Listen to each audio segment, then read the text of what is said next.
ఒక త్రిభుజం యొక్క భుజాలు వరుసగా 3, 4, 5 సెంటీమీటర్స్ అయినా ఆ త్రిభుజం యొక్క వైశాల్యం ఎంత? Under root s into s minus a into s minus b into s minus c చేస్తే లేట్ అవుతుంది. అంత సీన్ లేదు ఈ క్వశ్చన్కి. 3, 4, 5 is a triplet, right angle triangle triplet. 3, 4, 5 అయిపోయింది. ఈ త్రిభుజ వైశాల్యం best formula half base into height, half భూమి ఇంటూ ఎత్తు. సో హాఫ్ భూమి 4 యూనిట్లు, ఎత్తు 3 యూనిట్లు. ప్రోడక్ట్ చేస్తే 12/2 ఆన్సర్ 6 సెంటీమీటర్ స్క్వేర్. ఇదంతా చేసి అప్పుడు మీరు ఆప్షన్ చూస్తారు. కానీ అసలు ఇదేమీ చేయకుండా కూడా మనం ఎలిమినేషన్లో అన్ని ఆర్లే ఇచ్చాడు. ఎప్పుడైతే అన్ని ఆర్లే ఇచ్చాడో ఇదంతా చేయాల్సిన పని లేదు. అక్కడ అది triplet half BH formula apply చేయొచ్చు అని చెప్పడం కోసం నేను ఎక్స్ప్లెనేషన్ ఇచ్చాను. Actually based on the units నీకు ఇక్కడ భుజం కొలతలు సెంటీమీటర్లో ఉంటే వైశాల్యం ఎందులో ఉండాలి? సెంటీమీటర్ స్క్వేర్లో ఉండాలి. Centimetre eliminated, metre eliminated, metre square eliminated. Answer ఏంటి? Third option. అలా యూనిట్స్ పరంగా అడిగినటువంటి ప్రశ్న ఇది, విలువల పరంగా కాదు. ఒకవేళ అన్నీ కూడా 6 centimetre square, 8 centimetre square, 12 centimetre square అన్ని యూనిట్లు సేమ్ ఇచ్చినట్లయితే మీరు అప్లై చేయాల్సిన పద్ధతి Heron's formula under root s into s minus a into s minus b into s minus c చేస్తే లేట్ అవుతుంది. ఒక లంబకోణ త్రిభుజంగా గుర్తించండి, హాఫ్ భూమి ఇంటూ ఎత్తు ఫార్ములా అండి, ఒక స్టెప్లో ఆన్సర్ వస్తుంది. ఓకేనా? ఒక వృత్తం వ్యాసార్థం 1 సెంటీమీటర్ పెరిగిన దాని వైశాల్యం 22 సెంటీమీటర్ స్క్వేర్ పెరిగను అయిన వృత్త వ్యాసార్థం ఎంత? చూడండి, ఒక వృత్త వైశాల్యం πr స్క్వేర్, r 1 సెంటీమీటర్ పెంచాడు అంటే πr+1 హోల్ స్క్వేర్ చేశాడు. అప్పుడు ఒరిజినల్ ఏరియా కంటే అది ఎంత ఎక్కువ ఉందంట? 22 సెంటీమీటర్ స్క్వేర్ ఎక్కువ ఉంది. This is the equation. You have to find the value of r. వ్యాసార్థం ఒకటి పెంచినప్పుడు వైశాల్యానికి, పెంచకుండా అసలు వైశాల్యానికి మధ్య గల భేదం 22 సెంటీమీటర్ స్క్వేర్. ఇక మిగిలింది ఏంటి? Simplification part. Okay, let us solve it. 22/7 into r+1 whole square minus 22/7 into r square is equal to 22. పై యొక్క విలువ ఎంత? 22/7.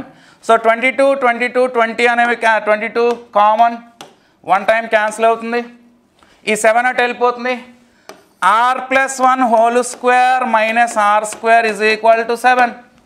Of course you can also go with elimination method. ఎలిమినేషన్లో కూడా దీన్ని చెక్ చేయొచ్చు, కానీ కంప్లీట్ సింప్లిఫికేషన్ చేస్తున్నాను చూడండి. r square plus 2r plus 1 square 1, a+b whole square formula apply చేసాం. Minus r square is equal to 7, minus r square plus r square cancel. 2r is equal to 6, 2r is equal to 6, r is equal to 3. Okay na? So r is equal to 3 centimeters is given in the third option. ఒక దీర్ఘ చతురస్రం యొక్క కనిష్ట భుజం 24 సెంటీమీటర్లు. 24 సెంటీమీటర్లు కనిష్ట భుజం అంటే వెడల్పు. కర్ణం 40 సెంటీమీటర్లు. కర్ణం 40 సెంటీమీటర్లు అయినా దాని వైశాల్యం ఎంత? మీకు ఇందాక ఒక ట్రిప్లెట్ చెప్పాను చూడండి, 3, 4, 5. 3, 4, 5. 5 8s are 40. 5 8s are 40. 3 8s are 24. 4 8s are 32. నాకు అర్థమైంది. పొడవు 32 సెంటీమీటర్లు. పైథాగరస్ థియరం అప్లై చేసి under root 40 square minus 24 square చేస్తే చివరికి ఇదే వస్తుంది. కానీ నేను అది చేయలేదు. 3, 4, 5 ట్రిప్లెట్ ఆధారంగా అన్నీ 8 రెట్లు చేశాను. 3 8లు 24 ఉంది, 5 8లు 40 ఉంది. అప్పుడు 4 8లు ఇది 32 ఉండాలి. అయిపోయింది లెక్క. ఇప్పుడు నాకు కావాల్సింది వైశాల్యం. వైశాల్యానికి సూత్రం పొడవు ఇంటూ వెడల్పు.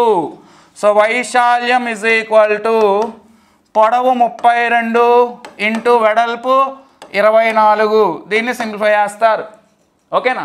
సో 24 30 720 24 2s 48 కలిపితే ఆన్సర్ ఏమొచ్చింది? 768 is given in the second option. Okay, 3 సంవత్సరాల క్రితం రాము గోపిల వయసుల నిష్పత్తి 4:3. 2 సంవత్సరాల తర్వాత 5:4 అవుతుంది. వారి ప్రస్తుత వయసుల మొత్తం ఎంత? ఓకే, చూడండి ఇక్కడ చిన్న లాజిక్తో వెళ్తే ఆన్సర్ ఈజీగా చెప్పడానికి అవకాశం ఉంది వితౌట్ రఫ్ వర్క్, మైండ్ క్యాలిక్యులేషన్తోనే. 3 సంవత్సరాల క్రితం 4:3 టోటల్ సమ్, వారి ప్రస్తుత వయసులు మొత్తం ఎంత అంటున్నాడు. సో 3 సంవత్సరాల క్రితం 7 పార్ట్ 7 మల్టిపుల్ 7 గురించి ఉంది. 3 సంవత్సరాల క్రితం అన్నప్పుడు ఇద్దరి మీద 6 తగ్గించాలి, ఇద్దరి మీద 6 వేసి తగ్గించాలి. 41 మైనస్ 6 ఎంత? 35. 43 మైనస్ 6 ఎంత? 37. 45 మైనస్ 6 ఎంత? 39. 48 మైనస్ 6 ఎంత? 42. సో ఇక్కడ నాకేం దొరికిందంటే ఎలిమినేషన్లో నేను చెక్ చేస్తుంది 3 సంవత్సరాల క్రితం మాట. 3 సంవత్సరాల క్రితం మొత్తం అనేది 7 పార్ట్స్ అవ్వాలి అంటే 37, 39 7 మల్టిపుల్స్ కాదు. సో అయితే ఫస్ట్ ఆప్షన్ అవ్వచ్చు లేదా ఫోర్త్ ఆప్షన్ అవ్వచ్చు. ఓకేనా? సో ఇప్పుడు రెండో స్టేట్మెంట్ ఆధారంగా చెక్ చేస్తున్నాను. 2 సంవత్సరాల తర్వాత 9 పార్ట్స్, 2 సంవత్సరాల తర్వాత ఇద్దరి మీద 4 పెంచాలి. ఈ 2 ఎలిమినేట్ అయినాయి, ఇవి చెక్ చేయొద్దు. ఇక 2 సంవత్సరాల తర్వాత 4 పెరిగితే ఇది 45, ఇదంతా 52. 9 పార్ట్స్ 9 మల్టిపుల్ అవ్వాలి. మరి 9 మల్టిపుల్ ఉన్న ఆప్షన్ ఏది? 45. 52 is not a right answer. So answer ఏంటంటే ఫస్ట్ ఆప్షన్. అంటే ఇప్పుడు నేను రాసి ఎక్స్ప్లెయిన్ చేస్తుందంతా కూడా మీరు మైండ్లోనే అనుకుంటూ ఎలిమినేషన్ ద్వారా ఆన్సర్ ఈజీగా టిక్ పెట్టవచ్చు. రఫ్ వర్క్ చేయాల్సిన అవసరం లేదన్నమాట. నేను అప్లై చేసిన లాజిక్ మళ్ళీ రిపీట్ చేస్తున్నాను. 3 సంవత్సరాల క్రితం 7 మల్టిపుల్ అయి ఉండాలి. మరి 41లో 3 సంవత్సరాల క్రితం ఇద్దరి మీద కదా, ఇద్దరి మీద 6 తగ్గించాలి. మనిషికి 3 చొప్పున, ఇద్దరికి 6 తగ్గిస్తే 35 7 మల్టిపుల్ అవుతుంది. 2 సంవత్సరాల తర్వాత ఇద్దరి మొత్తం 9 మల్టిపుల్ అవ్వాలి. 5:4 9 మల్టిపుల్. మరి ఇద్దరి మీద 2 కలిపితే 4 సంవత్సరాలు కలిపితే 45 9 మల్టిపుల్ అవుతుంది. ఒకే ఒక ఆప్షన్ 2 స్టేట్మెంట్స్ని సాటిస్ఫై చేస్తుంది. ఏంటది అంటే నథింగ్ బట్ ఫస్ట్ ఆప్షన్. మళ్ళీ ప్రొసీజర్ ఒకసారి చూడండి. ప్రొసీజర్ ప్రకారం చేస్తే మనకిచ్చిన ఇన్ఫర్మేషన్ ఏంటి అంటే ఫస్ట్ స్టేట్మెంట్లో 3 సంవత్సరాల క్రితం అండి, ఇది 3 సంవత్సరాల క్రితం రేషియో, తర్వాత 2 సంవత్సరాల తర్వాత రేషియో ఇచ్చాడు. ఓకేనా? 3 సంవత్సరాల క్రితం రేషియో 4:3, 2 సంవత్సరాల తర్వాత రేషియో 5:4. ఇప్పుడు గమనించండి, here increase 1 part, here increase 1 part. తలా వయసుల్లో పెరుగుదల 1 పార్ట్. ఎందుకు అంటే ఇక్కడ గ్యాప్ తీసుకుంటే 5 ఇయర్స్కి ఈక్వల్. ఓకేనా? నాకేమర్థమైంది? 1 part equal to 5 years, finished. 4 parts equal to 20 years, 3 parts is equal to 15 years. ఈ 2 కలిపితే 20 + 15 35 ఇయర్స్ వచ్చింది. కానీ 35 ఇయర్స్ ఎప్పటిది? 3 సంవత్సరాల క్రితం మొత్తం. 3 సంవత్సరాల క్రితం 35 ఉంటే ఇప్పుడు పెరుగుతుంది అని అర్థమవుతుంది. మరి ఆ 35 ఎలా పెరుగుతుందంటే మనిషికి 3 చొప్పున ఇద్దరి మీద మొత్తం 6 పెరిగి 41 సంవత్సరాలు అనేది ఆన్సర్ అవుతుంది. మరి ఇంత రఫ్ వర్క్ ఎగ్జామ్లో చేస్తే మీకు టైం సరిపోదు. కాబట్టి నేను ఫాలో అయిన ఎలిమినేషన్ మెథడ్లో ఆలోచించండి. వితౌట్ రఫ్ వర్క్ ఆప్షన్ చూసి ఆన్సర్ సెలెక్ట్ చేయొచ్చు. ఓకే, 2² × 3² × 5 × 7⁴, 2² × 3⁴ × 7³ × 5², 2³ × 5³ × 7², 2³ × 5³ × 7² లా గాసాబా. గాసాబా అంటే హెచ్సిఎఫ్ అండి. హెచ్సిఎఫ్ అన్నప్పుడు ఏం చేయాలంటే కామన్గా ఉన్నది సెలెక్ట్ చేయాలి. కామన్గా ఉన్నది 2 2 2 2 కామన్ ఉంది, అందులో చిన్నది సెలెక్ట్ చేయాలి. చిన్నది ఏంటి అంటే 2². నెక్స్ట్ 3 3 3 3 అనేది కామన్గా లేదు, వదిలేండి. నెక్స్ట్ 5 5 5 5 కామన్ ఉంది. 5⁴ లీస్ట్ పవర్ సెలెక్ట్ చేయాలి. 3 ఎందుకు నేను సెలెక్ట్ చేయలేదు? ఇక్కడ 3 నాకు కనపడలేదు. అన్నింట్లో ఉంటేనే సెలెక్ట్ చేయాలి, అది రూలు. కామన్ ఫ్యాక్టర్ అంటే అర్థం అన్నింట్లో ఉండాలి. కాబట్టి అన్నింట్లో 3 లేదు, క్యాన్సిల్ చేశాను. 5 అనేది అన్నింట్లో ఉంది. లీస్ట్ పవర్ చిన్న ఘాతం తీసుకోవాలి. సో 2కి లీస్ట్ పవర్ 2² అవుతుంది, 5కి లీస్ట్ పవర్ 5⁴. నెక్స్ట్ 7 చూసుకున్నట్లయితే 7 7 7 7 లీస్ట్ పవర్ ఈజ్ 7². ఓకేనండి? చూడండి 7 స్క్వేర్ 7 స్క్వేర్ 7 క్యూబ్ 7 పవర్ 4లో లీస్ట్ పవర్ ఏది 7 స్క్వేర్. దీన్ని సింప్లిఫై చేస్తే వచ్చే ఆన్సర్ ఏంటి? 2 5లు 10, ఇంకొక 2 క్యారీ వెళ్ళింది, 10 × 2 × 49, 7 square 49 × 2, 49 × 2 is 98, × 10 is 980. That is given in the second option. Okay. Coming to data interpretation.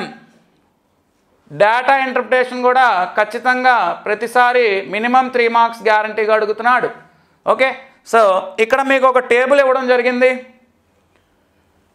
ఈ క్రింది పట్టిక టీసీఎస్ కంపెనీలో వివిధ స్థాయిల ఉద్యోగుల గురించి తెలియజేయుచున్నది. దీని ఆధారంగా క్రింది ప్రశ్నలకు సమాధానాలు రాయండి. అందులో డిఫరెంట్ కేటగిరీస్లో officers, clerks, field officers, supervisors, special officers అని ఒక 5 కేటగిరీస్ ఇచ్చాడు. అండ్ స్టేట్స్ మెన్షన్ చేస్తున్నాడు. బెంగళూరు, ఢిల్లీ, ముంబై, హైదరాబాద్, కలకత్తా, లక్నో అండ్ చెన్నై. అందులో మొదటి ప్రశ్న చూద్దాం. ఏ ప్రాంతం అత్యధికంగా ఉద్యోగస్తులు కలిగి ఉంది? ఏ ప్రాంతం అత్యధికంగా ఉద్యోగస్తులు కలిగి ఉంది అంటే ఇక్కడ బెంగళూరులో మొత్తం ఎంతమంది యాడ్ చేయాలి, అలా అన్నీ యాడ్ చేసుకుంటూ వెళ్ళాలి. మరి అంత టైం మనకి ఎగ్జామ్లో ఇవ్వడం, మరి దీన్ని ఎలా సాల్వ్ చేయాలండి? ఏం లేదు, వెరీ సింపుల్. ఆప్షన్ నుంచి ఆప్షన్ వరకు చెక్ చేద్దాం. మనం ఢిల్లీ తీసుకుందాం. ఫస్ట్ ఢిల్లీ తీసుకున్నట్లయితే అప్రాక్సిమేషన్లో వెళ్దాం. 15,000 17,000 కలిపితే 32,000, అది వదిలేండి 100. 32,000 11,000 కలిపితే సమ్ 43,000 చిల్లర వచ్చింది. 43,000 చిల్లర. నెక్స్ట్ కోల్కత్తాకు వస్తే కోల్కత్తా 14,000 అంటే ఆల్మోస్ట్ ఈ క్యారీ తీసుకుంటే 15,000 17,000 17,000 32,000 ఇదంతా కలిపిన సమ్ 33,000 చిల్లర దాకా వెళ్తుంది కోల్కత్తా. హైదరాబాద్ 3,000 20,000 23,000 23,000 9,000 32,000 32,000 1,000. సో ఇది కూడా సమ్ 33,000 చిల్లర వెళ్తుంది. ముంబై తీసుకున్నట్లయితే 17,000, ఈ క్యారీలతో 1,000 తీసుకోవచ్చు ఎక్స్ట్రా, అంటే 19,000 కాస్త 20,000గా చేద్దాం. 17,000 20,000 కలిపితే 37, 37కి 7,000 కలిపితే 44,000 చిల్లరలోకి వెళ్తుంది. మరి అన్నింట్లోకి పెద్ద విలువ ఏది అని అడుగుతున్నాడు. అత్యధికంగా ఉద్యోగస్తులు కలిగింది 44,000. Answer 4th option. ఇలా ఒక టెక్నిక్తో జస్ట్ ఆ థౌజండ్స్, అప్రాక్సిమేట్లీ థౌజండ్స్లో 43,000 పెద్దదా, 33,000 పెద్దదా, 44,000 పెద్దదా అంటే మనం ఆన్సర్ ఏం చెప్పాలి? 44,000 పెద్దది. కాబట్టి ఆన్సర్ ఏంటండి? ముంబై. ఓకే, బెంగళూరులో క్లర్క్ కన్నా 300% అధికంగా క్లర్క్ కలిగిన ప్రాంతం ఈ క్రింది వాటిలో ఏది? బెంగళూరులో క్లర్క్ 5,000. 300% అధికం అంటే 15,000 అధికం. 5,000కి 100% 5,000, 300% అంటే 15,000 అధికం. ఏమవుతుంది? 15,000 కలిపితే 5,000 ప్లస్ 15,000 అధికం కలిపితే ఆన్సరు 20,000. ఈ 20,000 సంఖ్య క్లర్కుల్లో ఏ రాష్ట్రంలో ఉంది, ఏ ప్రదేశంలో ఉంది అంటే 20,000 నాకు ఇక్కడ కనిపిస్తుందండి, 20,000. అది ఎక్కడుంది అంటే Hyderabad. Hyderabad is given in the 3rd option. Simple question ఇది. 5,000కి 300% ఎక్కువ అంటే 3 రెట్లు ఎక్కువ అంటే 4 రెట్లు. 5,000కి 4 రెట్లు 20,000. ఎక్కడ ఉంది? హైదరాబాద్. ఫినిష్. నెక్స్ట్, మొత్తం ఆఫీసర్లకు మరియు క్లర్క్లకు మధ్య భేదం ఎంత? చూడండి, ఇక్కడ మొత్తం ఆఫీసర్లు మొత్తం ఇదంతా యాడ్ చేస్తారు మీరు. సో ఇదంతా మీరు యాడ్ చేసుకుంటూ 72760 అనే ఒక వాల్యూని ఫైండ్ చేస్తారు. ఎడిషన్ ఫాస్ట్ ఉండాలి ఇక్కడ. అలాగే క్లర్కులు అన్నాడు, ఆఫీసర్లు క్లర్కులు. అలాగే క్లర్కులు మొత్తం యాడ్ చేస్తారు. ఇది మొత్తం యాడ్ చేస్తున్నప్పుడు మీకు సమ్ 10450 వచ్చింది. ఓకేనా? వాటి మధ్య భేదం ఎంత అంటున్నాడు. సో ఇక్కడ 105,450కి అలాగే 72,760కి మధ్య కలిగిన భేదం ఎంత? 0, 15 - 6 9, 13 - 7 6, 4 - 2 2, 10 - 7 3. So 32,690. That is clearly given here in the third option. 0.142857 bar divided by, division symbol అది ప్లస్ కాదు, డివిజన్, డివైడెడ్ బై 0.285714 బార్. మరి మీకు ఆప్షన్స్లో బార్ అనే సింబల్ ఏం లేదు అంటే అప్రాక్సిమేట్గా చూసుకోండి. ఇక్కడ నేను ఏం చేస్తున్నానంటే 14, 28, 14కి రెట్టింపు 28 అంటే nothing but 1/2 is the required answer. Finish. That 1/2 is clearly given in the third option. ఒక తరగతిలో 3/5 వంతు బాలికలు, మిగతా వారు బాలురు. బాలికలలో 2/9 వంతు, బాలురులో 1/4 వంతు హాజరు కాలేదు. అయితే హాజరైన వారిని భిన్నాల రూపంలో చూపండి. ఇక్కడ మీరు తెలివిగా చేయాల్సిన పని ఏంటంటే టోటల్ నెంబర్ ఆఫ్ స్టూడెంట్స్ని ఊహించుకోవడం. 3/5లో 5, 2/9లో 9, 1/4లో 4 కాసా కట్టండి. 5 4లు 29, 180 అంటే మొత్తం విద్యార్థులు ఎంతమంది? మొత్తం విద్యార్థులు 180 మంది. ఓకేనా? సో అని ఊహించుకోండి. Let assumption method. అది ఎలా ఊహించుకోవాలి? డినామినేటర్ సెల్సియం 5, 9, 4 హారాల యొక్క కాసాగు ఊహించుకోండి. ఓకేనా? సో 5, 9, 4 కాసాగు ఎంత అంటే 5 4 20, 29 180. ఓకేనా? ఇప్పుడు ఫస్ట్ స్టెప్లో 3/5 వంతు బాలికలు, 3/5 of 180 ఆర్ గర్ల్స్. అప్పుడు రిమైనింగ్ 2/5 of 180 ఆర్ బాయ్స్. అంతే కదండి. బాలికలు ఎంతమంది? 3/5 వంతు మంది. మరి ఇక్కడ సింప్లిఫికేషన్ పార్ట్కి వస్తే 5తో ఇది ఎన్నిసార్లు క్యాన్సిల్ అవుతుంది? 5 3s are 15. ఓకేనా? 15 పోతే 30 రిమైండర్ 6 టైమ్స్ క్యాన్సిల్ అవుతుంది. అలాగే ఇక్కడ కూడా 5తో 36 టైమ్స్. నా 36 3s are ఎంత? 108 గర్ల్స్ అండ్ 72 బాయ్స్. సరిగ్గా తెగింది చూసారా? అలా సరిగ్గా తెగడం కోసమే కాసాగుని ఎంపిక చేయాలి. ఓకేనా? ఇప్పుడు మళ్ళీ ఇందులో 2 కేటగిరీస్గా డివైడ్ చేస్తున్నాడు. ఏంటంటే 1/4 వంతు బాలురులో హాజరు కాలేదు, బాలికల్లో 2/9 వంతు హాజరు కాలేదు. అయితే హాజరైన వారు కావాలి. మరి హాజరైన వాళ్ళు డైరెక్ట్గా రాద్దాం మనం. మీకు ఏంటంటే 2/9 రాలేదు. 2/9 రాలేదంటే హాజరైన వాళ్ళు రిమైనింగ్ ఎంత? 7/9 of 108. 7/9 of 108. 1/4 హాజరు కాలేదు అంటే 3/4 హాజరయ్యారు. 3/4 of 72. ఈ హాజరైన వాళ్ళ సంఖ్య అంతా క్యాలిక్యులేట్ చేసి పెట్టుకోవాలి. ఓకేనా? సో సింప్లిఫికేషన్లో చూస్తే ఇది సరిగ్గా 12 సార్లు క్యాన్సిల్ అయింది. ఇది 4తో ఎన్నిసార్లు క్యాన్సిల్ అవుతుంది? 18 సార్లు క్యాన్సిల్ అవుతుంది. సో హాజరైన వాళ్ళ సంఖ్య 12 7 84 ప్లస్ 18 3 ఎంతండి? 54. ఈ రెండు యాడ్ చేస్తే నాకు 138 వచ్చింది. ఓకేనా? సో 138. ఇప్పుడు అడుగుతున్న ప్రశ్న ఏంటంటే ఈ హాజరైన వాళ్ళు మొత్తంలో ఎంత భిన్నం? ఓకేనా?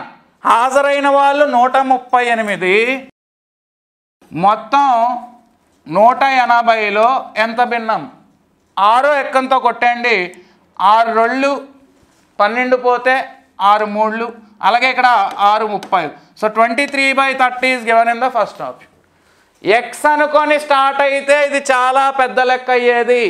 నేను కాసాగు 180ని ఊహించుకొని బాలురు బాలికలు కనుక్కున్నాను. హాజరు కాని వాళ్ళు 2/9 అన్నప్పుడు రిమైనింగ్ 7/9 హాజరైనట్టు. హాజరు కాని వాళ్ళు 1/4 అంటే హాజరైన వాళ్ళు 3/4 అన్నట్టు. ఓవరాల్గా 138 హాజరయ్యారు. 180 అపాన్ అంటే 138 180తో పోలిస్తే ఎంత భిన్నం? 6తో కొట్టేగా వచ్చిన విలువ 23/30. 3π/4 విలువ ఎంత? Very simple. పై అంటే 180 degrees బై 4 విలువ ఎంత? సింప్లిఫై చేస్తే మీకు ఇది 4తో 45 టైమ్స్ కట్ అయితే 3 × 45 135 degrees is the required answer. Okay, so ఇది డిగ్రీస్ అండి. 145 degrees, 135 degrees, 175 degrees, 90 degrees. So 135 degrees is given in the second option. Pi రేడియన్లన్నా 180 డిగ్రీలన్నా 200 గ్రేడ్లన్నా ఒకటే.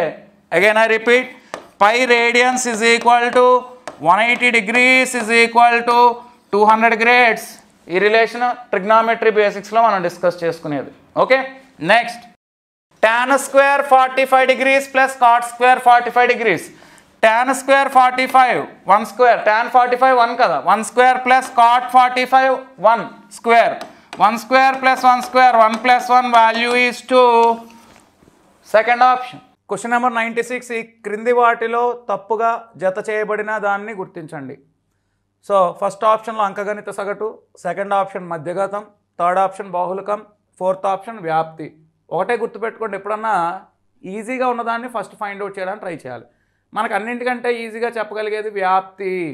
వ్యాప్తికి సూత్రం గరిష్ట విలువ మైనస్ కనిష్ట విలువ.